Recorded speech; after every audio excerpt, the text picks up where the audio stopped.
نحمده ونستعينه ونستغفره ونعوذ بالله من شرور أنفسنا ومن سيئات أعمالنا من يهده الله فلا مضل له ومن يضلل فلا هادي له وأشهد أن لا إله إلا الله وحده لا شريك له وأشهد أن محمدًا عبده ورسوله صلی اللہ علیہ وعلى آلہ وصحبہ وسلم تسلیما کثیرا یا ایہا الذین آمنوا اتقوا اللہ حق تقاتہ ولا تموتن الا وانتم مسلمون یا ایہا الناس اتقوا ربکم الذی خلقکم من نفس واحدہ وخلق منها زوجها وبث منهما رجالا كثيرا ونساء واتقوا الله الذي تساءلون به والأرحام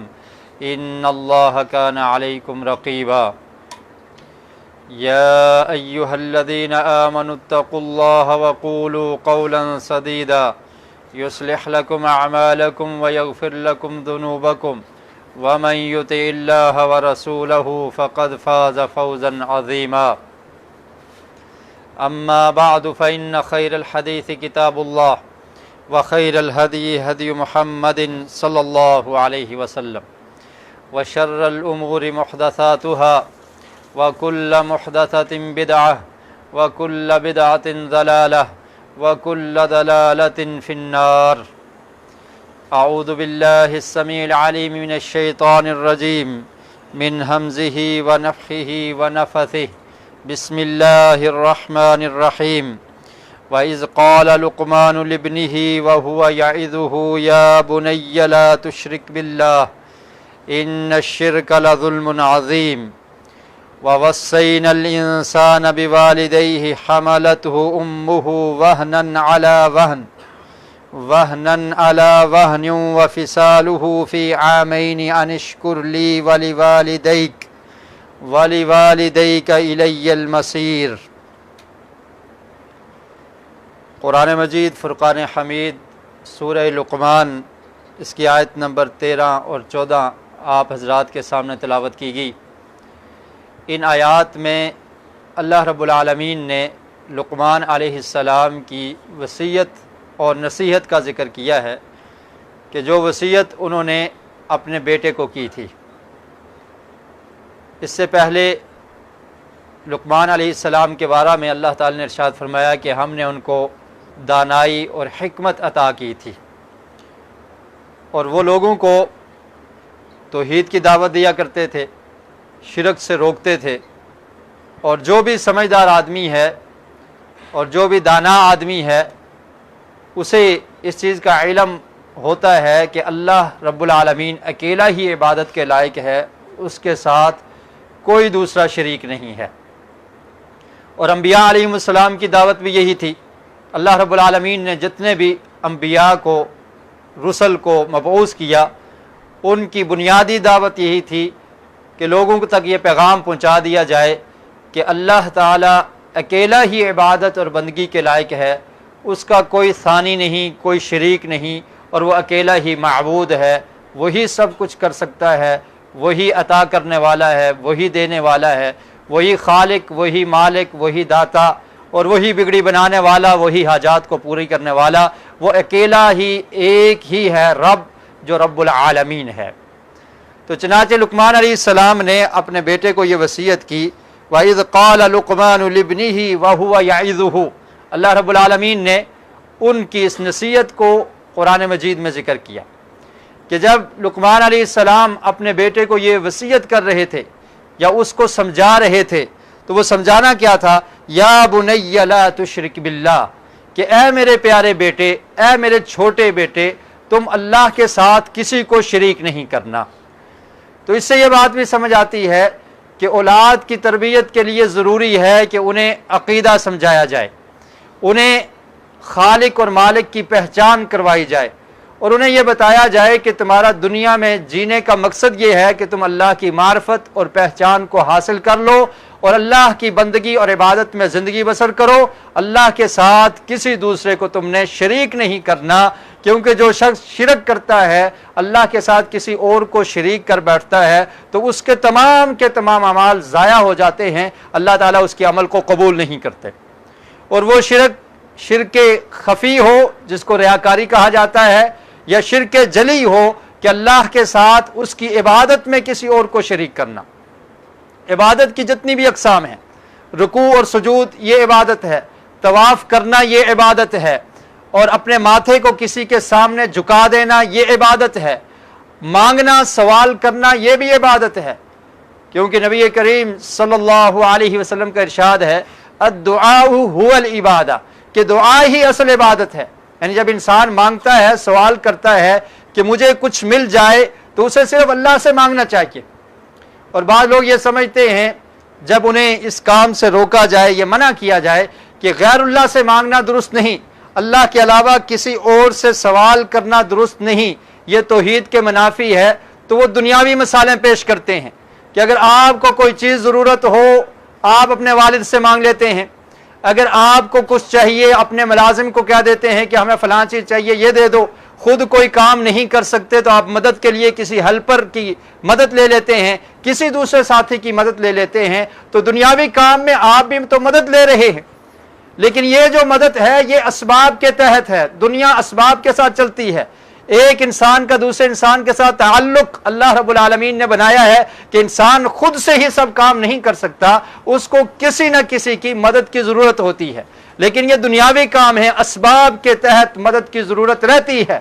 لیکن اللہ رب العالمین سے جو مانگنا ہے، جو مدد مانگنی ہے، وہ بغیر اسباب کے، کہ جہاں پر کوئی سبب نہیں ہے، جہاں پر کوئی نہیں دے سکتا، کوئی سبب بظاہر نظر نہیں آ رہا، تو ایسی مدد کرنے والا صرف ایک اللہ ہے، اس کے علاوہ کوئی مدد نہیں کر سکتا۔ مثال کے طور پر اولاد دینا، اللہ کے علاوہ کوئی اولاد نہیں دے سکتا۔ کسی بیمار کو شفا مل جائے، وہ دنیاوی اسباب اختیار کر سکتا ہے، علاج کروا سکتا ہے، میڈیسن استعمال کر سکتا ہے، ڈاکٹر کو چیک کروا سکتا ہے، لیکن اس کو شفا مل جائے یہ اللہ کے اختیار میں ہے، اللہ رب العالمین ہی شفا دینے والا ہے۔ اولاد کا مل جانا یہ اللہ کی طرف سے ہے، اللہ تعالیٰ نے قرآن مجید میں بیان کر دیا کہ اللہ تعالیٰ جسے چاہتا ہے اولاد عطا کرتا ہے، جسے چاہتا ہے بیٹے دیتا ہے، جسے چاہتا ہے بیٹیاں دیتا ہے، جسے چاہتا ہے اس کو بیٹے اور بیٹیاں مکس دیتا کر دیتا ہے، اور جسے چاہتا ہے اسے بانجھ رکھتا ہے، اس کو اولاد نہیں ہوتی۔ تو یہ اولاد دینا یہ اللہ کے اختیار میں ہے، یہ کسی انسان کا سبب اس میں کام نہیں آ سکتا۔ تو ایسی مدد جو بغیر اسباب کے ہو، وہ مدد کرنے والا صرف ایک اللہ ہے، اور اللہ ہی سے مانگنا چاہیے، اللہ ہی کے سامنے اپنے ہاتھوں کو پھیلانا چاہیے، اس سے ہی دعا کرنی چاہیے، اور یہ مانگنا اور دعا کرنا عبادت ہے، اس میں ہم کسی دوسرے کو شریک نہیں کر سکتے۔ قرآن مجید فرقان حمید سورہ بقرہ میں اللہ رب العالمین نے ارشاد فرمایا وَإِذَا سَأَلَكَ عِبَادِي عَنِّي فَإِنِّي قَرِيبٌ أُجِيبُ دَعْوَةَ الدَّاعِ إِذَا دَعَانِ فَلْيَسْتَجِيبُوا لِي وَلْيُؤْمِنُوا بِي لَعَلَّهُمْ يَرْشُدُونَ۔ فرمایا کہ جب میرے بندے آپ سے سوال کریں میرے بارے میں، وَإِذَا سَأَلَكَ عِبَادِي، کہ اللہ کے رسول جب آپ سے پوچھیں میرے بندے میرے بارے میں، اللہ کے بارے میں، تو ان کو کیا کہنا ہے؟ فَإِنِّي قَرِيبٌ، میں قریب ہوں، اجیب دعوت الداعی، میں دعا کرنے والے کی دعا کا جواب دیتا ہوں، میں اس کی دعا کو سنتا ہوں، اس کا جواب دیتا ہوں۔ اللہ تعالیٰ نے خود بتا دیا اجیب دعوت الداعی، کوئی بھی مانگنے والا، کوئی بھی پکارنے والا، کوئی بھی اپنی حاجت پیش کرنے والا، دعا کرنے والا، اللہ تعالیٰ فرماتے ہیں میں اس کی دعا کا جواب دیتا ہوں۔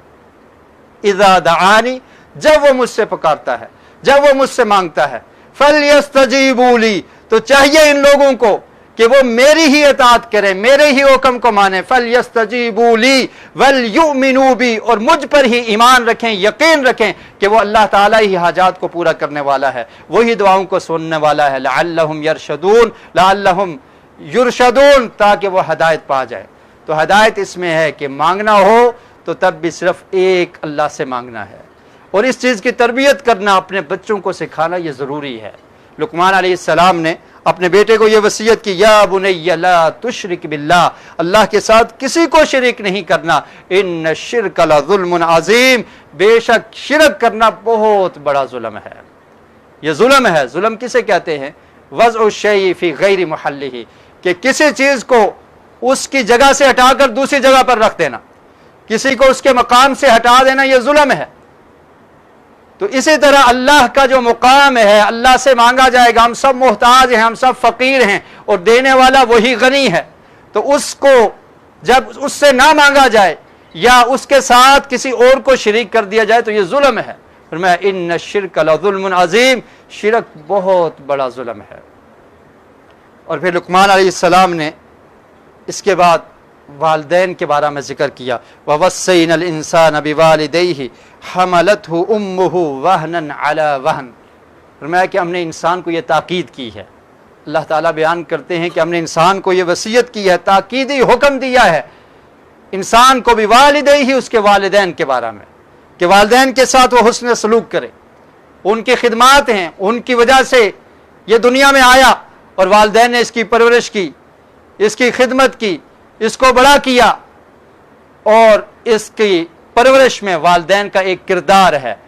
اور پھر اس کو بھی اللہ تعالیٰ نے یاد کروا دیا، حملتہ امہ وہنا علی وہن، کہ اٹھایا ہے اس کی ماں نے اس کو کمزوری اور کمزوری پر، یعنی اس حمل کو اٹھاتی رہی، اور پھر انسان کا جسم، والدہ کا جسم کمزور ہوتا چلا گیا، لیکن اس نے اس کمزوری کو برداشت کیے رکھا کہ میرے بچے کو کچھ نہ ہو، اس کی فکر اس کے ذہن میں رہی، اس کی پرورش کا خیال کرتی رہی، کمزور ہوتی رہی، اپنے جسم کو کمزور کر کر اس کو پالتی رہی، اور حمل کے بعد پھر بچپن کی عمر، بچپن میں بچے کا خیال اور اس کو دودھ پلانا، اس کی پرورش کرنا، یہ ماں کی خدمات ہیں اولاد کے لیے۔ فرمایا اس کو یاد کرنا چاہیے، اسی لیے اللہ رب العالمین نے قرآن مجید میں یہ حکم دیا کہ اللہ ہی کی عبادت کرو، اور اس کے ساتھ ہی یہ فرمایا کہ والدین کے ساتھ حسن سلوک کرو اور ان کو اف تک نہ کہو۔ یہاں پر بھی فرمایا حملتہ امہ وہنا علی وہن، کمزوری کے ساتھ اس کی ماں اس کی پرورش کرتی رہی، وفصالہ فی عامین، اور پھر 2 سال تک دودھ پلاتی رہی، 2 سال کے بعد دودھ کو چھڑانے کی عمر ہے۔ انشکر لی ولی والدیک الی المصیر، تو ہم نے انسان کو یہ وصیت کی ہے کہ وہ اپنے والدین کا بھی شکر ادا کرے اور اللہ کا بھی شکر ادا کرے، اور ہماری طرف ہی لوٹ کر آنا ہے۔ اور ماں کا خاص ذکر کر دیا کیونکہ ماں کا رتبہ زیادہ ہے، اس کی تکالیف زیادہ ہیں، اس لیے ماں کا خاص ذکر کر دیا، اور دونوں والدین کا ذکر کیا کہ ان کے ساتھ حسن سلوک کیا جائے۔ وَإِن جَاهَدَاكَ عَلَىٰ أَن تُشْرِكَ بِي مَا لَيْسَ لَكَ بِهِ عِلْمٌ فَلَا تُطِعْهُمَا، اور پھر ساتھ بیان کر دیا کہ اتنی خدمت والدین کی کرنے کا حکم ہے، ان کے ساتھ احسان کرنا ہے، لیکن اس کے باوجود اگر والدین تمہیں شرک کا حکم دے دیں، اللہ کی نافرمانی کا حکم دے دیں، تو اس حکم کو تم نے نہیں ماننا۔ اگر وہ تمہارے ساتھ کوشش کرتے ہیں، تمہارے ساتھ زبردستی کرتے ہیں، الا ان تشرک بی ما لیس لک بہ علم، کہ تم اللہ کے ساتھ کسی کو شریک کر دو جس کا علم تمہیں نہیں ہے، فلا تطیعہما، تو ان دونوں کی تم نے اطاعت اس معاملے میں نہیں کرنی، کیونکہ اللہ کی اطاعت کرتے ہوئے اگر مخلوق آڑے آ جاتی ہے تو مخلوق کو چھوڑ دیا جائے گا۔ اللہ کے ساتھ شرک کا حکم ہے کہ والدین دیتے ہیں، اس کو نہیں ماننا۔ وَصَاحِبْهُمَا فِي الدُّنْيَا مَعْرُوفًا، لیکن دنیاوی معاملات میں ان کے ساتھ اچھائی کرنی ہے۔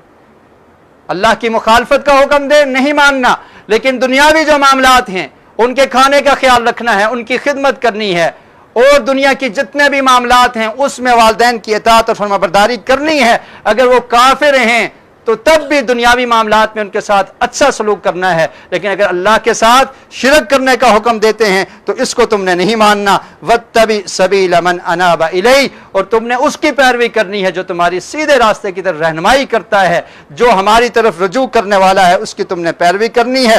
ثُمَّ إِلَيَّ مَرْجِعُكُمْ فَأُنَبِّئُكُمْ بِمَا كُنتُمْ تَعْمَلُونَ، اور پھر تم سب لوگوں کا میری طرف ہی لوٹ کر آنا ہے، اور میں تمہیں خبر دے دوں گا جو کچھ تم کیا کرتے تھے۔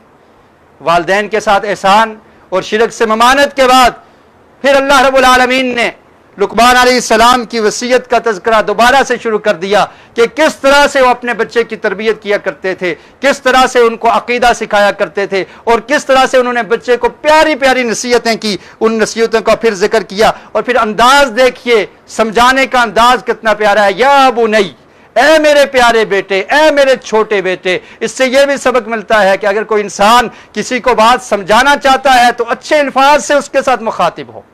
بیٹا ہے، ڈانٹ بھی سکتے ہیں، لیکن پھر بھی دعوت دینے کا یہ اسلوب ہے بالموعظۃ الحسنہ کہ اچھے انداز کے ساتھ اچھے الفاظ استعمال کیے جائیں کہ تاکہ وہ الفاظ دوسرے کے لیے نصیحت بنے، اس کے لیے فصیحت نہ بنے، اس کی بے عزتی کا مسئلہ نہ ہو۔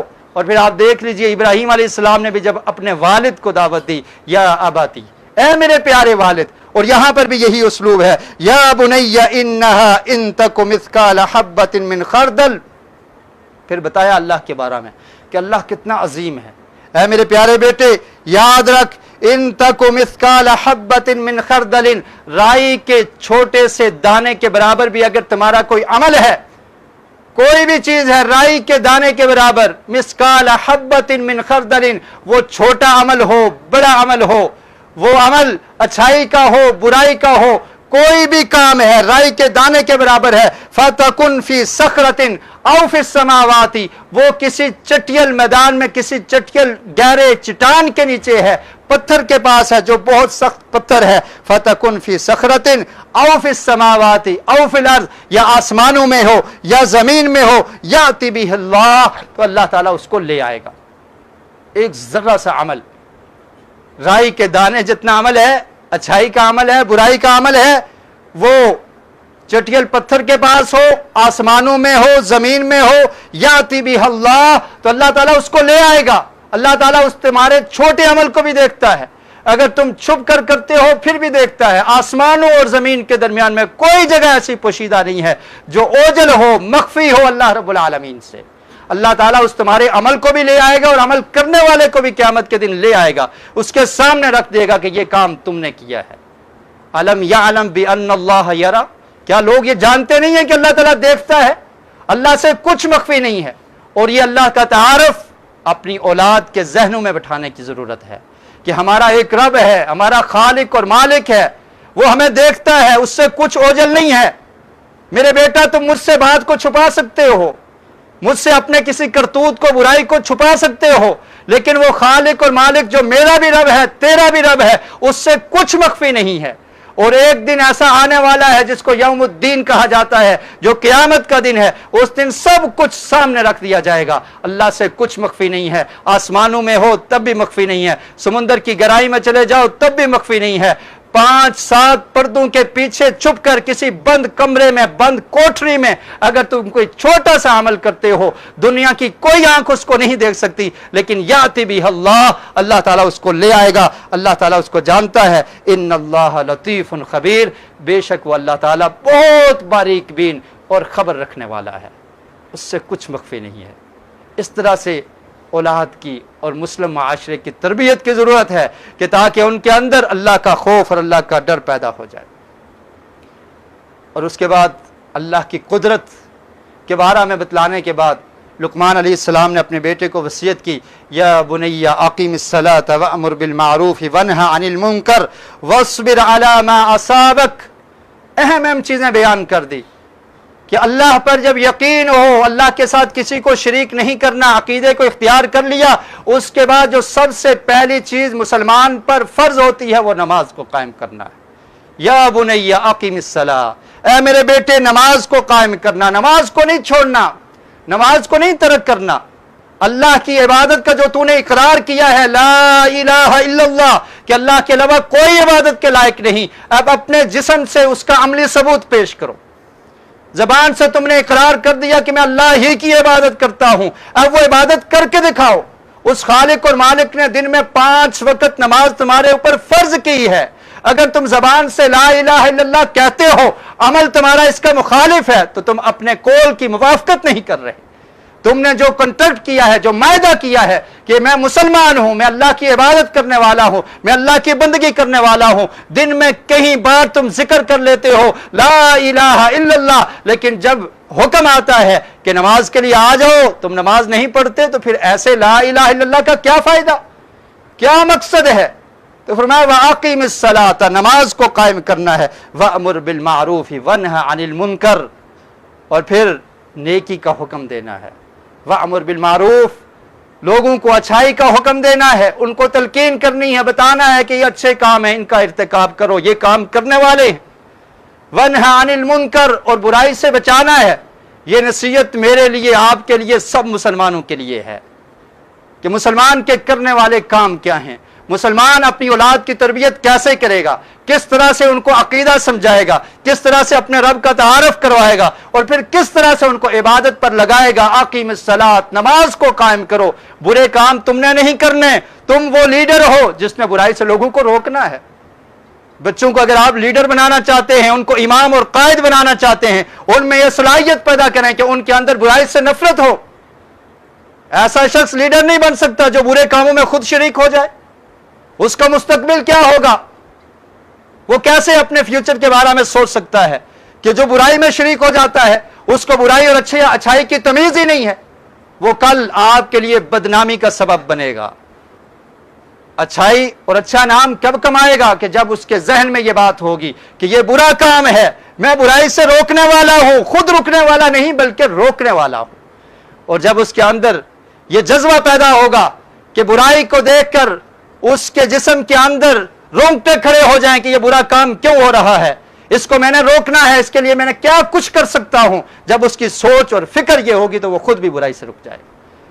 اور نماز برائی سے روکنے والی ہے۔ ان الصلاۃ تنہی عن الفحشاء والمنکر، اللہ نے فرمایا نماز کی پابندی کرو، یہ تمہیں فحاشی سے، برائی سے، برے کاموں سے روکتی ہے۔ انسان کے اندر یہ خیال پیدا ہوتا ہے کہ میں اللہ کی عبادت کرنے والا ہوں، میں نے اللہ کی نافرمانی نہیں کرنی۔ تو لقمان علیہ السلام نے 4 وصیتیں کی، نماز کو قائم کرو، وَأَمُرْ بِالْمَعْرُوفِ وَانْهَ عَنِ الْمُنْكَرِ، نیکی کا حکم دو، برائی سے روکو، وَاصْبِرْ عَلَى مَا أَصَابَكَ، اور پھر صبر کرو جو تمہیں مصیبت پہنچتی ہے۔ کیونکہ جب کوئی نمازی بن جائے، اپنی زندگی کا مقصد یہ بنا لے کہ میں نے لوگوں کو نیکی کا حکم دینا ہے، برائی سے روکنا ہے، تو پھر شیاطین جمع ہو جاتے ہیں، وہ جنوں میں سے ہوں یا انسانوں میں سے ہوں، اس کو تکلیف پہنچانے کے لیے کوشش کرتے ہیں کہ یہ شخص جس راستے پر چل نکلا ہے اس کو روکا جائے، اس کو لگام ڈالی جائے، اس کو زنجیریں ڈالی جائیں۔ ہر ہتھکنڈا استعمال کیا جاتا ہے شیاطین کی طرف سے، اللہ کے دشمنوں کی طرف سے، کہ روکا جائے اس کو۔ یہ معاشرے میں تبدیلی لانے کی بات کر رہا ہے، یہ ہماری اولاد کو سنوارنے کی بات کر رہا ہے، یہ ہمیں دین سکھانے کی بات کر رہا ہے، اس کو روکا جائے۔ کبھی کوئی مصیبت آئے گی، کبھی کوئی پریشانی آئے گی، تو قرآن نے یہ اسلوب بتا دیا کہ جب تم یہ کام کرو گے تو یہ کام کرنے والوں کے لیے پھولوں کی سیج نہیں ہوا کرتی، بلکہ یہ بڑا خطرناک راستہ ہے۔ یہاں پر کانٹے ہیں ہر طرف، یہاں پر مشکلات ہیں، مصیبتیں ہیں، لیکن ان مشکلات کو جھیلنا، ان کو برداشت کرنا، یہ ایک مومن کا شیوا ہے۔ اللہ والا ان مصیبتوں کو برداشت کر لیتا ہے۔ وَاصْبِرْ عَلَى مَا أَصَابَكَ، اپنے کام کو چھوڑنا نہیں ہے، نمازوں کو ترک نہیں کرنا، دعوت کا کام، لوگوں کو نیکی کا حکم دینا، برائی سے روکنا، اس کو چھوڑنا نہیں ہے۔ وَاصْبِرْ عَلَى مَا أَصَابَكَ، جو بھی مصیبت پہنچتی ہے، وہ دین کے کام میں مصیبت آئے اس پر تم نے صبر کرنا ہے۔ اور پھر اگر کوئی اور مصیبت ہے، بیماری کی صورت میں، غم کی صورت میں، پریشانی کی صورت میں، مال کی کمی کی صورت میں، کوئی بھی مصیبت ہو، اللہ تعالیٰ آزماتا ہے، فرمایا وَاصْبِرْ عَلَى مَا أَصَابَكَ، اس پر بھی تم نے صبر کرنا ہے۔ جب صبر کرو گے، شکر کرو گے، تو اللہ تعالیٰ تمہاری زندگی کو سعادت والی اور خوشی والی زندگی بنا دے گا۔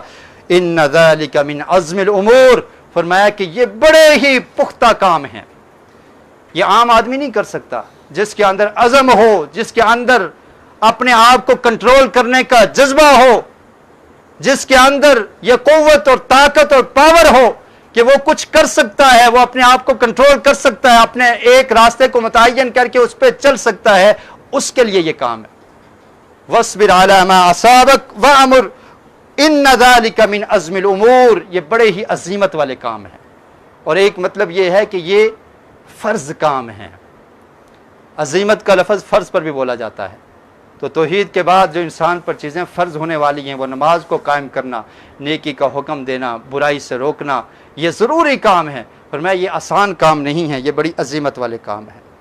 اور اس کے بعد مزید تربیت کرتے ہوئے لقمان علیہ السلام نے کچھ اخلاق بھی سکھا دیے۔ فرمایا وَلَا تُسَعِّرْ خَدَّكَ لِلنَّاسِ وَلَا تَمْشِ فِي الْأَرْضِ مَرَحًا، فرمایا کہ میرے بیٹا یاد رکھ، وَلَا تُسَعِّرْ خَدَّكَ لِلنَّاسِ، لوگوں سے منہ نہیں موڑنا، تکبر نہیں کرنا، منہ کو پھلانا نہیں ہے، منہ کو پھیر نہیں دینا۔ کچھ لوگ دوسروں سے بات کرنا پسند نہیں کرتے، وجہ کیا ہے؟ میرا سٹیٹس ان کے ساتھ نہیں ملتا. میں ایک بڑا آفیسر ہوں، ایک ملازم سے بات کروں. میں ایک بڑا آدمی ہوں، ایک سڑک پہ جھاڑو دینے والے سے بات کروں. وہ لوگ دیندار ہوں یا دنیا دار ہوں، یہ تکبر سبھی میں آ جاتا ہے بسا اوقات. کوئی یہ سمجھے کہ میں بہت علم والا ہوں، میں ایک طالب علم سے بات کروں، نازلہ پڑھنے والا، اس کو میں پڑھاؤں، اس کو میں سکھاؤں. یہ تکبر ہے. لوگوں سے منہ نہیں پھیرنا. جو لوگ بڑے ہوتے ہیں ان کے اندر تواضع ہوتی ہے، انکساری ہوتی ہے. مالی اعتبار سے بڑے ہوں، دنیاوی کسی عہدے کے اعتبار سے بڑے ہوں، علم کے اعتبار سے بڑے ہوں، ان کے اندر عاجزی انکساری ہوتی ہے. اور جو عاجز بن جاتا ہے، جس کے اندر انکساری ہوتی ہے، اللہ تعالیٰ اس کو اور عزت عطا کر دیتے ہیں. من تواضع للہ رفعہ اللہ. جو عاجز بنتا ہے اللہ تعالیٰ اس کو بلند کر دیتے ہیں. اور فرمایا ولا تسعر خدک للناس. لوگوں کے ساتھ منہ نہیں پھیرنا، منہ چڑھانا نہیں ہے، اور اپنے آپ کو پھلانا نہیں ہے کہ میں بہت بڑا ہوں اور تم لوگوں کی پرواہ نہ کرو. ولا تمشی فی الارض مرحا. اور زمین پر اکڑ کر نہیں چلنا. ساتھ زمین کا بھی ذکر کر دیا. مطلب یہ اکڑ کر نہیں چلنا، چلنا تو انسان نے زمین پر ہی ہے، لیکن یہ بتانا مقصد تھا کہ یہ زمین سب لوگ اسی مٹی سے بنے ہیں. تو کوئی زیادہ اہم نہیں ہے. تیری تخلیق بھی اسی مٹی سے ہوئی ہے، اور اسی مٹی سے تجھے بنایا گیا، اسی مٹی میں تجھے دفنا دیا جائے گا. تو اس زمین پر تم نے اکڑ کر نہیں چلنا. ولا تمشی فی الارض مرحا ان اللہ لا يحب كل مختال فخور. اللہ سے اگر محبت چاہیے تو ان بری عادات کو چھوڑنا پڑے گا. بے شک اللہ تعالیٰ ایسے لوگوں سے جو بہت فخر کرنے والے ہیں، جو بہت غرور اور تکبر کرنے والے ہیں، اللہ تعالیٰ ایسے لوگوں کو پسند نہیں کرتا. وقصد فی مشیک واغضض من صوتک. اور مزید آداب سکھا دیے. یہ آداب ہم نے اپنی نسل نو کو سکھانے ہیں کہ تمہاری چال ڈھلن کیسے ہونی چاہیے، تم نے بات کیسے کرنی ہے، اخلاق کیا ہیں. اسلام ہمیں اخلاقیات کا درس دیتا ہے، کس طرح سے دوسروں کے ساتھ برتاؤ کرنا ہے، ان کے ساتھ کیسے پیش آنا ہے، بڑوں کا ادب کرنا، چھوٹوں پر شفقت کرنا. یہ اسلام کے بنیادی اصولوں میں سے ہے. اللہ کے رسول نے فرمایا کہ جو شخص ہمارے بڑوں کا ادب نہیں کرتا، ہمارے چھوٹوں پر شفقت نہیں کرتا، فلیس منا، وہ ہم میں سے نہیں. تو یہ چیزیں سکھانے والی ہیں، اولاد کی تربیت کے لیے ضروری ہے. عقیدہ توحید ان کو سکھایا جائے، اللہ کا تعارف کروایا جائے، اللہ کی پہچان کروائی جائے، اللہ کا خوف ان کے دلوں میں بٹھایا جائے کہ وہ خالق اور مالک تمہیں دیکھنے والا ہے. اگر ہم تمہیں نہیں دیکھتے تو وہ اللہ دیکھتا ہے. اللہ سے ڈر جاؤ. اللہ کا خوف تمام انسانوں کے دلوں میں، اور خاص کر کے یہ نونہال جو کل کے جوان انسان بننے والے ہیں، ان کی تربیت کے لیے ضروری ہے کہ ان کے اندر اللہ کا خوف اور ڈر بٹھایا جائے. پھر وضو طہارت کا طریقہ اور سلیقہ سکھانا. سابقہ خطبہ جمعہ میں اس کا ذکر کیا. اور نماز کا قائم کرنا، واقیم الصلاۃ، نماز کا حکم دینا، برائی سے روکنے والا بنا دینا ان کو، اور نیکی کا حکم دینے والا بنا دینا. اور کبھی اگر کوئی مصیبت آ جاتی ہے، کوئی پریشانی آ جاتی ہے، بیمار پڑ جاتے ہیں، تو اس پر واویلا نہیں کرنا، شکوہ نہیں کرنا، بلکہ صبر کا طریقہ سکھانا ہے. اگر دعوت کے میدان میں کسی کو نیکی کا حکم دیتے ہیں، کوئی آدمی آگے سے برا بھلا کہہ دیتا ہے، تو ان کو بتانا ہے کہ صبر کرنا ہے. صبر کا بڑا اجر ہے، اللہ تعالیٰ تمہیں اجر دے گا. اور تمہارا جسم یہ تمہارے پاس امانت ہے، تاکہ بچوں کے ذہن سے، جوانوں کے ذہن سے یہ نکل جائے کہ یہ ہمارا جسم ہے، ہماری مرضی ہوگی. نہیں، یہ اللہ کی امانت ہے. اگر تمہارے اوپر بیماری آتی ہے تو وہی شفا دینے والا ہے. اگر کوئی مصیبت آتی ہے تو یہ دنیاوی مصیبتیں یہ کچھ دنوں کے لیے ہیں، چند روزہ زندگی ہے، چند سالوں کا کھیل تماشا ہے. اس کے بعد ہمیشہ کی زندگی میں تم کامیاب ہو جاؤ گے. ہم تمہیں صرف دنیا میں کامیاب نہیں کرنا چاہتے، بلکہ ہم تمہاری آخرت کی کامیابی کی فکر لیے بیٹھے ہیں. صبر کی تلقین بچوں کو کرنا، بڑوں کو یہ باتیں سمجھانا کہ صبر کیا جائے. اور اس کے بعد اچھا اخلاق سکھانا کہ اپنے آپ کو پھلانا نہیں ہے، تکبر نہیں کرنا، زمین پر اکڑ کے نہیں چلنا. کوئی بڑی سی بڑی نعمت مل جاتی ہے، تم جیت جاتے ہو، میچ میں جیت جاتے ہو، کلاس میں تمہارے نمبر اچھے آ جاتے ہیں، تمہیں کوئی عہدہ مل جاتا ہے، کوئی جاب مل جاتی ہے، تو اپنی اوقات کو نہیں بولنا. تم مٹی ہو، مٹی بن جاؤ گے. یہ سب کچھ فانی ہے، فنا ہونے والا ہے. تمہاری کوئی حیثیت نہیں ہے. جو دیا ہے تمہیں اس اللہ نے دیا ہے، اور اللہ تعالیٰ تم سے چھین بھی سکتا ہے. تمہارے اندر تکبر نہیں آنا چاہیے. وَلَا تَمْشِ فِي الْأَرْضِ مَرَحًا. تمہارے اندر اکڑ نہ آئے، زمین پر بڑے عاجز ہو کر اللہ کی بندگی کرتے ہوئے، لوگوں کے ساتھ حسن سلوک کرتے ہوئے تم نے زندگی کو بسر کرنا ہے، کیونکہ اللہ تعالیٰ ایسے غرور کرنے والے اور تکبر کرنے والے لوگوں کو پسند نہیں کرتا۔ وَاقْصِدْ فِي مَشْيِكَ وَاغْضُضْ مِنْ صَوْتِكَ، اور فرمایا کہ اپنی چلن میں بھی درمیانہ پن رکھنا ہے، زیادہ ہی سست نہیں ہو جانا، کہ کوئی انسان یہ سمجھے کہ زمین پر اکڑ کے نہیں چلنا تو بہت ہی سست بھی نہ ہو جائے۔ فرمایا وَاقْصِدْ فِي مَشْيِكَ، اپنی چال میں درمیانہ پن رکھنا ہے، اکڑ بھی نہ ہو اور زیادہ ہی سستی بھی نہ ہو، درمیانے پن کے ساتھ تم نے چال چلنی ہے، جس سے فخر اور تکبر بھی ظاہر نہ ہو اور جس سے بالکل عاجز اور مسکین بھی ظاہر نہ ہو، ایک ایمانی وقار اور مومن کا وقار بھی نظر آئے، درمیانی چال تم نے چلنی ہے۔ وَاغْضُضْ مِنْ صَوْتِكَ، اور جب بات کرنے کی باری آئے تو اپنی زبان کی بھی حفاظت کرنی ہے۔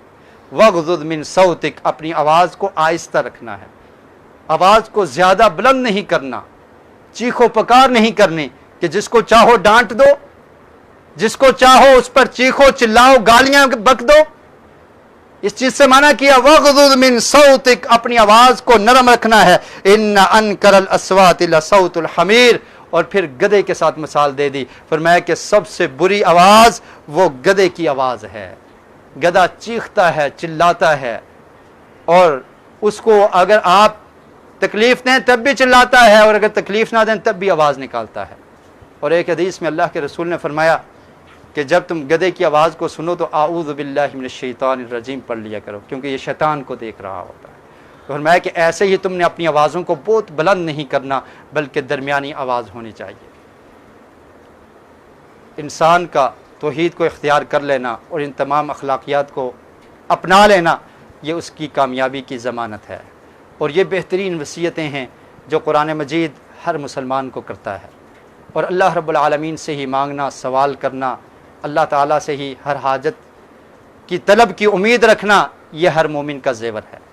نبی کریم صلی اللہ علیہ وسلم نے ایک بہت ہی پیاری دعا سکھائی ہے، فرمایا کہ اگر کوئی شخص اس کو جب بھی کوئی مصیبت پہنچتی ہے، ما اصاب احد قط بہم ولا حزن، کہ جب بھی کوئی مومن اس کو کوئی مصیبت یا غم پہنچتا ہے اور پھر وہ اگر ان الفاظ کے ساتھ دعا کر دیتا ہے تو اللہ تعالیٰ اس کے غم کو، پریشانی کو دور کر دیتے ہیں، اور پھر اس کی غم اور پریشانی کو خوشی میں بدل دیتے ہیں۔ وہ دعا کیا ہے؟ فرمایا اللہم انی عبدک وابن عبدک وابن امتک ناصیتی بیدک ماض فی حکمک عدل فی قضاؤک اسألک بکل اسم هو لک سمیت به نفسک او علمته احدا من خلقک او انزلته فی کتابک او استأثرت به فی علم الغیب عندک ان تجعل القرآن ربیع قلبی ونور صدری وجلاء حزنی وذہاب ہمی۔ اتنی دعا ہے۔ ترجمہ کیا ہے کہ اے اللہ انی عبدک، میں تیرا بندہ ہوں، وابن عبدک، اور تیرے بندے کا بیٹا ہوں۔ اس میں انسان کی عاجزی اور انکساری ہے اور اللہ کی عبادت کا اقرار کر رہا ہے۔ وابن امتک، اور تیری لونڈی کا، تیری لونڈی، تیری خادمہ میری ماں ہے، میں اس کا بیٹا ہوں۔ ناصیتی بیدک، میری پیشانی تیرے حکم کے ساتھ چلتی ہے، تیرے قبضہ قدرت میں ہے، تیرے ہاتھ میں ہے۔ ماذن فی حکمک، اور میرے اندر تیرا ہی حکم نافذ ہوتا ہے، تیرے حکم کے بغیر میں کچھ نہیں کر سکتا۔ عدل فی قضاؤک، اور میرے بارے میں جتنے بھی تو فیصلے کرتا ہے وہ عدل اور انصاف پر مبنی ہیں، اس میں بے انصافی نہیں ہے۔ اسألک بکل اسم هو لک سمیت به نفسک، اللہ تعالیٰ میں تجھ سے سوال کرتا ہوں تیرے تمام ان ناموں کے ساتھ جن ناموں کو تو نے خود اپنی ذات کے لیے پسند کیا ہے۔ یہ وسیلہ ہے، اللہ کے ناموں کا وسیلہ اختیار کیا جائے، تیرے ان ناموں کے ساتھ جن ناموں کو تو نے اپنی ذات کے لیے پسند کیا۔ او علمتہ احدا من خلقک، یا مخلوق میں سے کسی کو بتا دیے وہ نام، ان ناموں کا بھی واسطہ دیتا ہوں۔ او انزلتہ فی کتابک، یا جن ناموں کو تو نے قرآن مجید میں اپنی کتاب میں نازل کر دیا ان ناموں کا بھی واسطہ دیتا ہوں۔ او استأثرت به فی علم الغیب عندک، یا تیرے وہ نام جن کو تو نے چھپا کے رکھا ہے، کسی کو نہیں بتایا، اللہ تعالیٰ میں تیرے ان ناموں کا بھی تجھے واسطہ دیتا ہوں اور تجھ سے سوال کرتا ہوں ان تجعل القرآن ربیع قلبی، کہ تو قرآن مجید کو میرے سینے کی، میرے دل کی ٹھنڈک اور بہار بنا دے، ونور صدری، اور میرے سینے کا نور اس کو بنا دے، اور میری غموں کو اور پریشانیوں کو دور کر دے، وذہاب ہمی، میری پریشانیاں، میرے غم ان کو دور کر دے۔